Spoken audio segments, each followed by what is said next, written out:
Monsieur Carl Blackburn du Conseil du patronat. Il est de retour et il nous fait plaisir de partager avec nous encore quelques minutes pour nous parler justement du patronat du Québec. À vous la parole, Monsieur Carl Blackburn. Alors, rebonjour. Alors, tout à l'heure, j'étais avec vous pour justement le lancement de votre salon d'emploi. Et maintenant, je suis avec vous pour discuter. Alors, ça me fait bien plaisir de vous rejoindre. Pour vos auditeurs, le Conseil du patronat du Québec, c'est une organisation qui existe depuis maintenant 50 ans. Nous représentons plus de 70 000 employeurs à travers le Québec, que ce soit des employeurs de grandes, petites ou moyennes entreprises, où on représente également les employeurs de différentes associations sectorielles.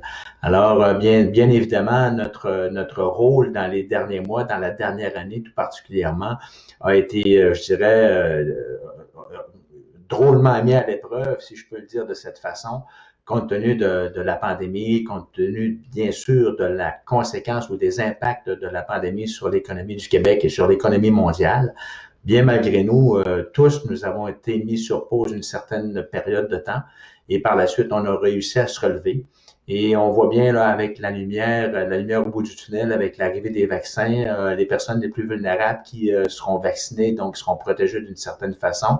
Et ce signal veut dire bien évidemment la relance de l'économie, la relance de l'économie auquel tous nous aspirons depuis maintenant très longtemps. Et dans ce contexte, je suis bien heureux d'être avec vous ce matin parce que d'une certaine façon, comme je l'ai mentionné dans mon mot d'introduction, juste avant la pandémie au Québec, nous assistions, malgré la situation, à une pénurie de main-d'œuvre importante dans certains secteurs d'activité. Et cette pénurie de main-d'œuvre a été en quelque sorte un peu arrêtée, si je peux le dire de cette façon, lors de la pandémie. Mais malheureusement, elle est réapparue de façon très rapide et très importante sur certains secteurs d'activité. Donc, le salon de l'emploi que vous assistez ou que vous partagez aujourd'hui et demain, pourra certainement être une activité qui permettrait, je dirais, à des employés, à des travailleurs et à des employeurs de pouvoir pallier à la pénurie de main-d'œuvre dans leur secteur d'activité. En fait, M. Blackburn, nous sommes ici justement dans le salon d'emploi et puis il y en a plusieurs qui nous suivent. Moi, nous, on aimerait savoir le rôle exact, concrètement, qu'est-ce qu'il fait le Conseil pour ses membres? Le Conseil du patronat, lorsque ça a été mis sur pied il y a 50 ans, comme je le mentionnais, c'était la volonté du gouvernement de l'époque et la volonté également des regroupements syndicaux de pouvoir parler avec un interlocuteur, en l'occurrence le regroupement des employeurs et qui forment le Conseil du patronat du Québec. Parce qu'à l'époque, dans les années 70, les syndicats, bien évidemment, le gouvernement et une multitude d'employeurs et discutaient sur les relations de travail, sur l'aménagement du travail dans cette période-là et c'était assez intense, vous pouvez bien vous en douter. Et suite à cette volonté, tant du gouvernement que des associations syndicales de pouvoir, je dirais, discuter avec une fédération ou un regroupement d'employeurs et c'est de là qu'est né. Alors, le Conseil du patronat, si je peux être plus précis par rapport à certains rôles que nous pouvons jouer directement, d'abord, vous comprendrez bien évidemment que tout ce qui touche le monde du travail, que ce soit, on le voit bien là, dans les derniers mois, là, la loi sur la santé et sécurité, toutes ces lois du travail qui touchent les employeurs du Québec, c'est évidemment des éléments qui sont directement sous notre responsabilité.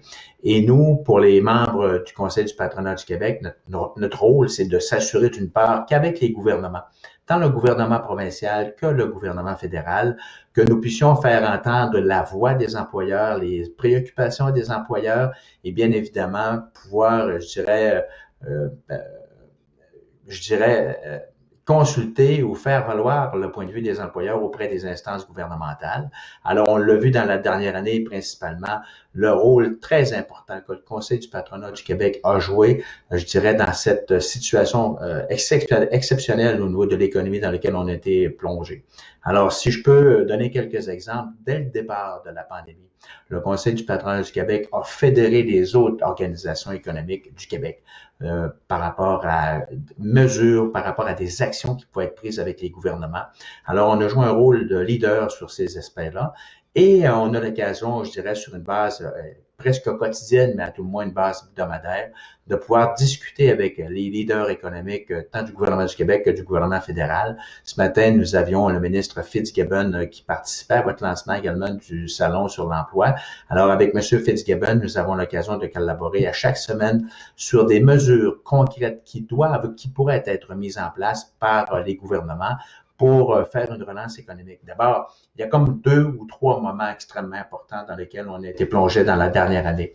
D'abord, la pause sur l'économie. Les gouvernements, avec raison, ont décidé de prendre en considération et en priorité le soutien aux citoyens. Alors, que ce soit les citoyens du Québec ou les citoyens du Canada, je pense que les mesures ont été mises en place. Mais rapidement, on a vu également les gouvernements jouer un rôle auprès des entreprises, des employeurs, comment on pouvait assurer le maintien d'un certain niveau d'activité économique, bien entendu, et comment on pouvait aider ou supporter les employeurs dans ce contexte extrêmement difficile. Alors, le Conseil du patronat du Québec a joué un rôle, je dirais, central par rapport à cette réalité de conseil auprès des gouvernements pour des mesures réelles pour supporter l'économie, supporter les entreprises qui étaient durement affectées par la pandémie.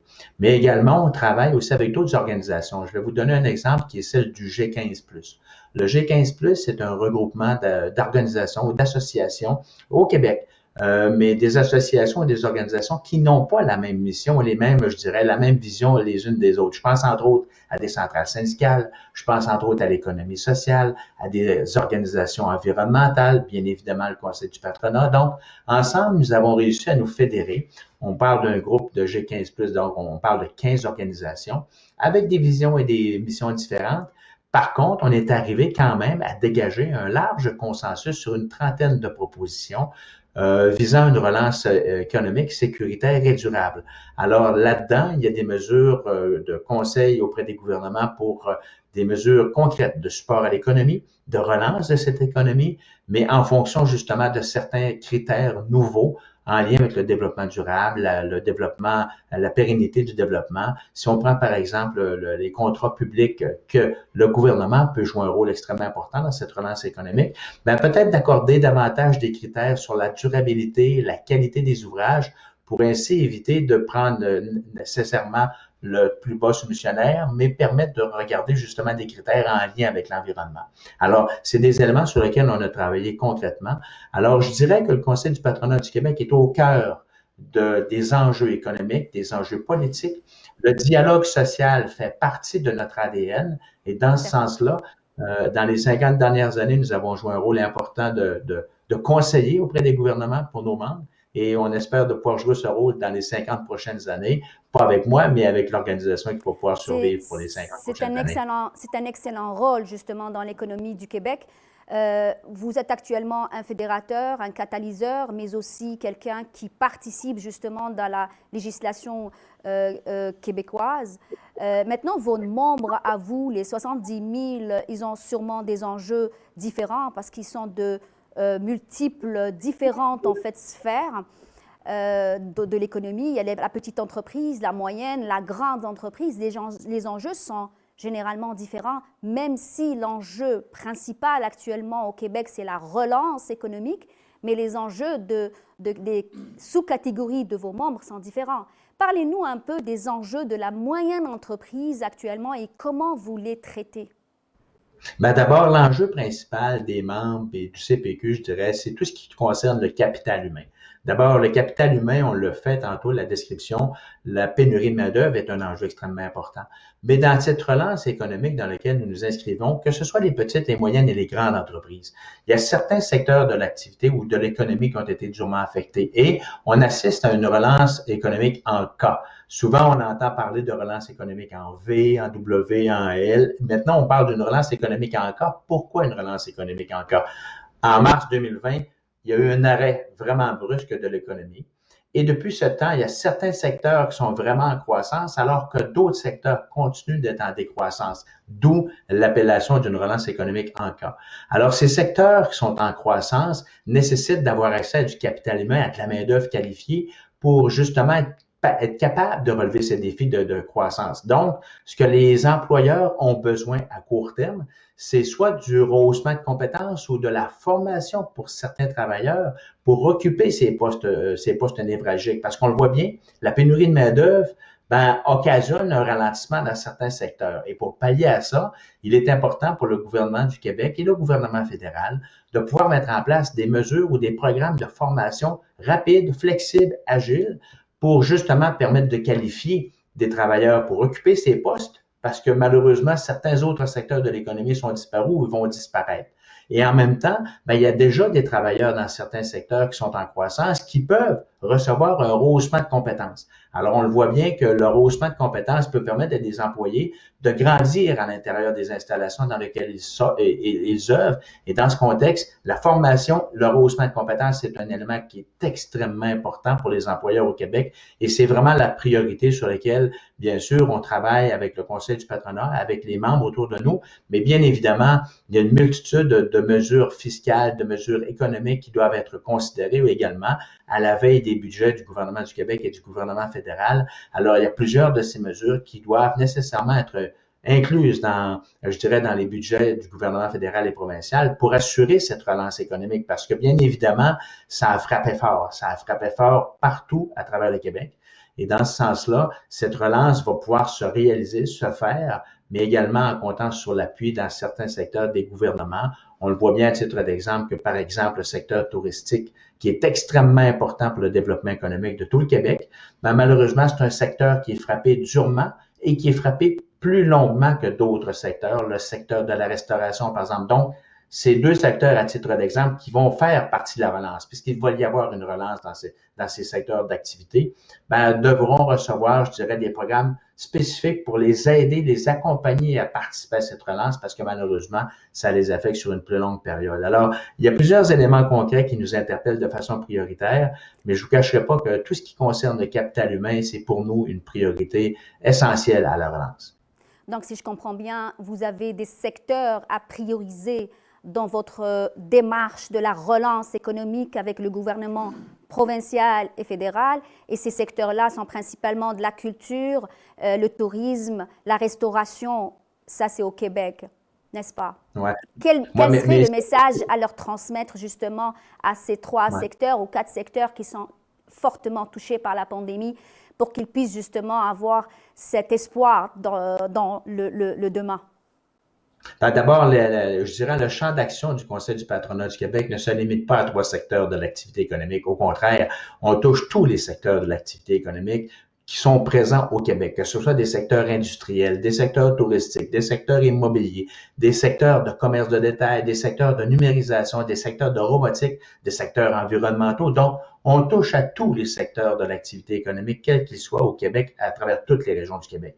Maintenant, le message d'espoir que j'aimerais lancer à ces hommes et ces femmes qui souvent sacrifient leur vie pour démarrer leur propre entreprise. Je le sais trop bien, je suis moi-même un entrepreneur qui sait comment ça fonctionne, qui a eu l'occasion de travailler, de lancer des compagnies, qui a lancé des projets. Alors, on le sait à quel point c'est extrêmement difficile, mais c'est extrêmement gratifiant également. Alors, le message d'espoir que je peux lancer à ces gens-là, et à ces hommes et à ces femmes, c'est la relance, nous sommes à la porte de la relance économique. Les gouvernements ont mis des mesures concrètes pour vous aider jusqu'à maintenant. Il va y avoir des mesures encore qui vont accompagner des employeurs, des entreprises pour participer à cette relance. Faut surtout pas se décourager. On le sait que c'est pas toujours facile et le vaccin va faire son œuvre. La population va pouvoir se relever de cette pandémie et moi, je suis convaincu qu'on va assister à une relance économique qui va être solide dans les prochains mois, les prochaines années, solide au Québec, mais également solide à travers le monde. Et je nous inviterais tous à rêver un peu je dirais, concernant la planète, concernant les marchés auxquels nous avons accès et de ne pas se faire une barrière autour de nous comme étant un protecteur contre, je dirais, les marchés économiques mondiaux, mais de se servir de ces frontières-là comme tremplin pour permettre de propulser les entreprises du Québec à travers le monde parce que nous avons des hommes et des femmes exceptionnels, des travailleurs exceptionnels, nous avons des qualités des avantages au Québec qui permettent aux entreprises du Québec d'être, je dirais, très compétitives sur des marchés internationaux. Alors, moi, je nous invite à rêver parce que tout est possible à partir du moment où nous avons le support et la technologie qui est au rendez-vous. Un message extrêmement touchant, mais avant de... Je ne vous laisserai pas partir là parce que j'aimerais ça vous poser des questions concernant votre collaboration justement avec le fédéral. Là, vous parlez du provincial et vous êtes en lien direct et tout le temps, mais quelle est la relation qui existe entre le patronat du Québec avec le gouvernement fédéral et comment vous faites ça et comment vous qualifiez justement cette relation? Ben, je dirais que la relation que nous avons avec le gouvernement fédéral, c'est le même type de collaboration que nous avons avec le gouvernement du Québec. D'abord, bien entendu, il y a des enjeux qui touchent la main-d'œuvre, par exemple, mais qui sont de responsabilité fédérale ou qui sont des enjeux qui, grâce à des décisions gouvernementales fédérales, peuvent avoir des influences au Québec. On pense entre autres à l'immigration. L'immigration est une clé pour la pénurie de main-d'œuvre, une clé du succès pour la pénurie de main-d'œuvre. Le fédéral a un rôle extrêmement important à jouer concernant cette réalité. Donc, dans le contexte dans lequel on est, évidemment, nous avons des discussions depuis plusieurs mois, plusieurs années avec le gouvernement fédéral. À titre d'exemple, cet après-midi même, nous aurons une rencontre avec la ministre des Finances, Chrystia Freeland, et je dirais des employeurs du Québec pour discuter du prochain budget qui sera déposé dans les prochaines semaines de la part du gouvernement fédéral. J'ai eu moi-même l'occasion de déposer des recommandations au gouvernement fédéral concernant des mesures budgétaires qui devraient être considérées. On pense à tout le secteur économique, le secteur aéronautique. Vous l'avez bien vu dans les derniers mois, le Conseil du patronat du Québec a eu l'occasion de marteler régulièrement l'importance de soutenir le secteur aéronautique au Québec qui malheureusement était durement affecté. Malheureusement, depuis le début, il n'y a pas eu de mesures concrètes pour venir supporter le secteur aéronautique au Québec, mais force est de constater qu'on espère qu'il y en aura rapidement pour les aider, ces entreprises qui ont des emplois bien payés, de technologie, de numérisation, des emplois du futur. Alors, on espère bien que ça se retrouvera à l'intérieur du budget du gouvernement fédéral. Alors, nous avons l'occasion de jouer le même rôle auprès du gouvernement fédéral que le rôle que nous jouons auprès du gouvernement québécois, parce que les enjeux pour les employeurs au Québec ne sont pas juste en lien avec le gouvernement du Québec, ils sont en lien, bien évidemment, aussi avec le gouvernement fédéral. Et dans ce sens-là, notre collaboration, elle est autant étroite avec eux, du fédéral, qu'avec ceux du Québec. Ben, moi, je suis très contente d'entendre parler un patron du patronat du Québec de l'immigration et l'attraction du talent. Le Québec, effectivement, a besoin d'une solution à l'enjeu de la main-d'œuvre et l'immigration, évidemment, était une des solutions, mais si ce n'est pas la solution, justement. Et ça, vous le faites évidemment avec le gouvernement fédéral. Et puis concrètement, avec vos membres, comment vous les assistez, comment vous les accompagnez justement d'aller chercher des gens à l'étranger? Ben d'abord, c'est de faire les représentations nécessaires auprès des instances fédérales. À titre d'exemple, si je prenais par exemple des mesures sur certains programmes qui pouvaient venir aider ou supporter les employeurs au Québec. Alors, vous avez entendu parler longuement de la fameuse PCU au Canada, qui était un moyen de supporter les citoyens du Canada. Malheureusement, l'effet pervers de la PCU avait comme impact de faire demeurer les gens chez eux et d'accentuer, je dirais, le problème de pénurie de main-d'œuvre dans certains secteurs.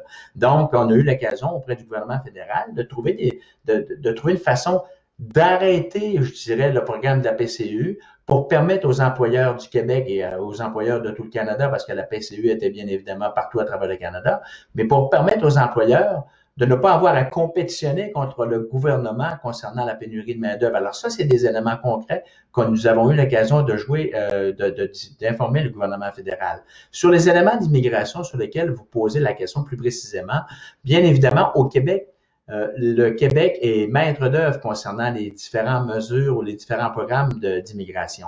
Alors, à ce titre, le gouvernement fédéral élabore les grands pans ou les grands objectifs du plan d'immigration, mais bien évidemment, le Québec en applique les œuvres ou en applique les différentes réalités en fonction de ses volontés ou de ses objectifs à lui. À titre d'exemple, par exemple, le programme d'immigrants investisseurs. Le programme d'immigrants investisseurs est un programme extrêmement important qui, au cours des années, a eu l'occasion de démontrer, je dirais, les impacts positifs de ce programme pour l'économie québécoise. Malheureusement, depuis quelques années, le programme d'immigrants investisseurs est un peu comme mis sur pause. Il est en train d'être revu. Est-ce qu'il sera revu à la saveur des employeurs, à la saveur du gouvernement du Québec? Nous le saurons lorsque nous le connaîtrons, mais malheureusement, ce programme est arrêté depuis un certain nombre d'années. Les fameux seuils d'immigration, entre autres, par rapport au Québec. Alors, malheureusement, les seuils d'immigration ont été réduits dans les dernières années concernant les immigrants arrivant au Québec. Bien évidemment, le contexte de la pandémie, la fermeture des frontières n'a pas aidé, je dirais, à la situation, mais il est clair que pour participer à l'Eurance, le gouvernement du Québec, en collaboration avec le gouvernement fédéral, doit augmenter les seuils d'immigration pour ceux qui vont arriver ici au Québec, probablement avec une formation particulière, mais pour aider à la relance économique. Et dans ce sens-là, si malheureusement ces deux principaux sujets que je viens de vous parler relativement à l'immigration n'étaient pas rencontrés, ben ça viendrait nuire à la relance économique. Mais bien évidemment, il y a tous les aspects de formation, de rehaussement de compétences également, d'entente bilatérale entre certains gouvernements européens et le gouvernement canadien et le gouvernement québécois. Donc, il y a beaucoup de mesures qui peuvent être mises en place pour, d'une part, rencontrer les objectifs du Canada, du Québec concernant les immigrations ou l'immigration, mais en même temps, ces objectifs doivent être en étroite collaboration, je dirais, avec la réalité économique du terrain. Vous parlez de réalité, effectivement, la réalité des entrepreneurs actuellement. Moi, je connais plusieurs autour de moi qui cherchent justement à aller chercher des chercheurs d'emploi de l'étranger, donc de la main-d'œuvre à l'étranger. Et puis, ils aimeraient ça savoir exactement. Je sais que vous n'êtes pas l'organisation qui s'occupe de ça, mais ça serait bien qu'on adresse des messages concrets et puis clairs à ces entreprises-là qui veulent aller chercher de la main-d'œuvre de l'étranger et puis peut-être revoir aussi les politiques d'immigration. Est-ce que le patronat, je vois et puis j'ai vu dans votre site que c'est une priorité et c'est parmi justement vos axes de communication et de combat de tous les jours. Maintenant, j'aimerais justement qu'on parle plus. Qu'est-ce que vous comptez et comment est-ce que le gouvernement puisse aller ramener plus du monde de l'étranger pour qu'on puisse régler cette problématique de main-d'œuvre au Québec? Ben, d'abord, en rehaussant le niveau d'immigrants à accueillir ici au Québec et au Canada, ça c'est une bonne chose, ça c'est clair. Ça, c'est une proposition qui a été faite. Oui, puis un élément concret de ce que vous mentionnez par rapport à la problématique reliée, par exemple, si on prend le programme des travailleurs temporaires qui viennent ici au Québec, ben, avec les différentes mesures qui ont été mises en place par le gouvernement fédéral de quarantaine et de séjour à l'hôtel, vous comprendrez que pour des grands employeurs qui devaient faire venir des centaines d'employés immigrants pour temporaires, ben, cet impact-là était considérable au niveau financier. Donc, on a fait des représentations directement au gouvernement fédéral pour atténuer ces impacts, pour permettre aux employeurs qui ont déjà des infrastructures, par exemple, de quarantaine établies avec les mécanismes de santé publique établis, d'éviter de devoir laisser leurs employés 3 jours à l'hôtel avec des sommes considérables. On parle de 2 000 $ par employé. Alors, pour une entreprise qui a des centaines de travailleurs à faire venir, imaginez-vous, ça peut représenter des millions de dollars et ça assez rapidement. Donc, pour le programme de travailleurs temporaires, nous avons eu l'occasion de faire des représentations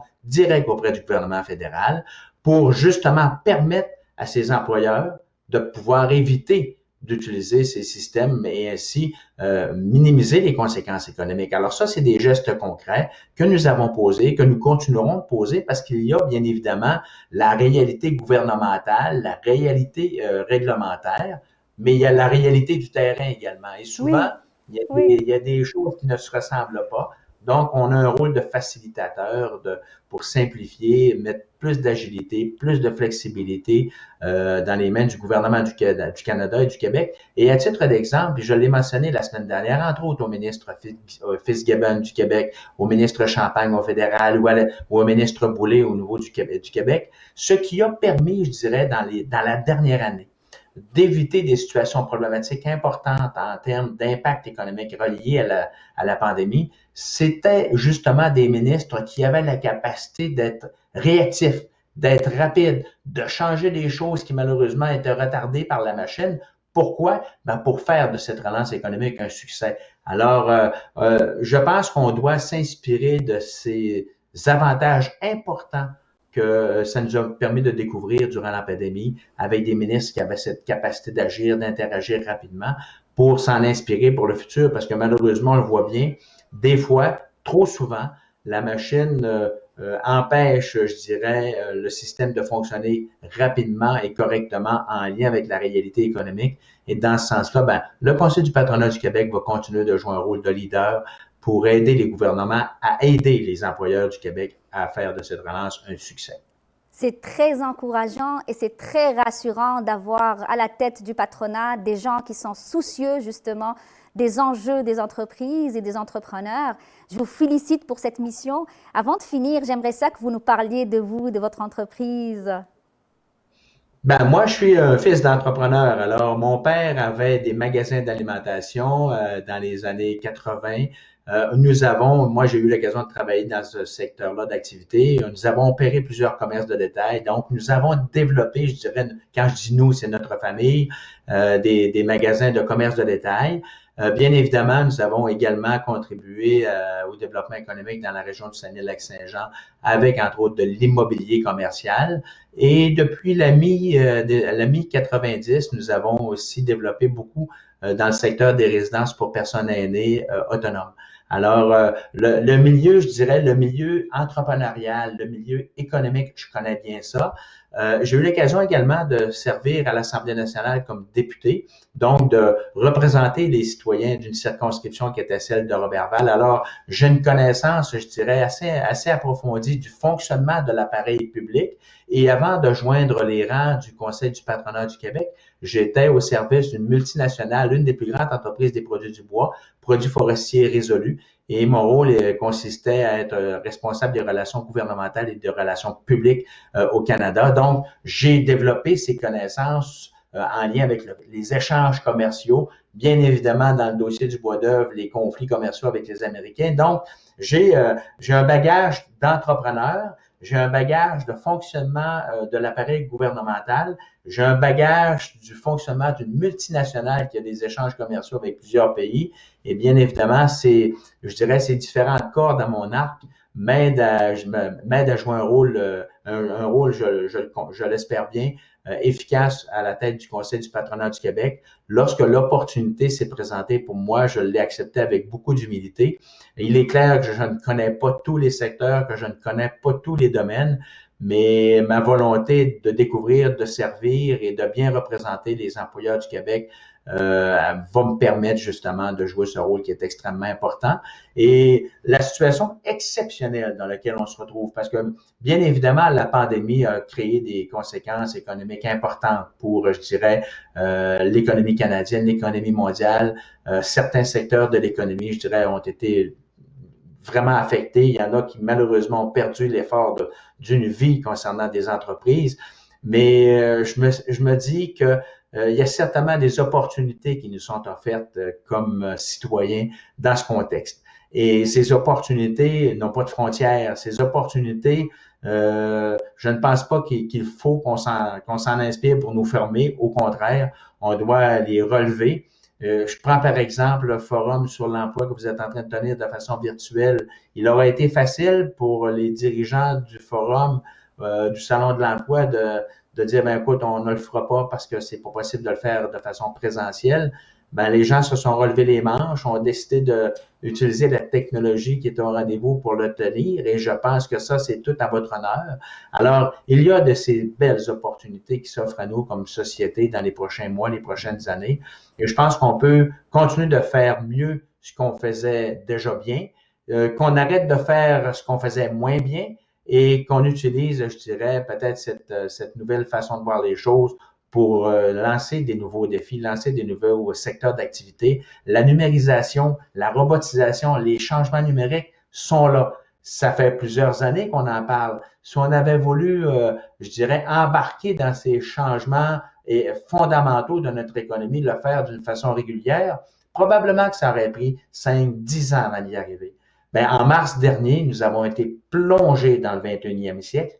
La technologie est au rendez-vous. Maintenant, c'est à nous de se relever de cette situation-là et de nous projeter encore plus loin. Et je pense que dans le contexte dans lequel on est, avec les avantages que nous avons au Québec, avec les qualités des ressources, l'immensité du territoire, la qualité de la main-d'œuvre que nous avons ici, ben moi, je pense qu'on est capable de relever ce défi avec succès. Ben, écoutez, Monsieur Blackburn, vous parlez de bagages. Vous avez plusieurs bagages, effectivement, pour faire le voyage entre les patrons, entre l'économie et le politique. Et vous le faites au bénéfice de l'économie du Québec. Donc, je vous félicite personnellement et toute l'équipe ici vous félicite. Et au nom de toutes les entreprises, je vous dis merci. Et maintenant, eh ben, j'aurais juste une petite faveur à vous demander, c'est de demander à vos membres justement de se connecter avec vous le job aujourd'hui, demain, l'événement. Il y aura beaucoup, beaucoup de choses qui seront à leur avantage. Et donc, merci à vous, merci pour votre temps et à très bientôt, Monsieur Carl. Ben, je vous remercie de m'avoir invité ce matin et je vous souhaite un bon succès pour le Salon sur l'emploi et j'espère que celui-ci sera comblé les attentes des employeurs qui ont besoin de main-d'œuvre qualifiée, mais également les attentes des employés qui se cherchent des défis ou des nouveaux défis à relever. Alors, je vous remercie infiniment et je vous souhaite un bon succès.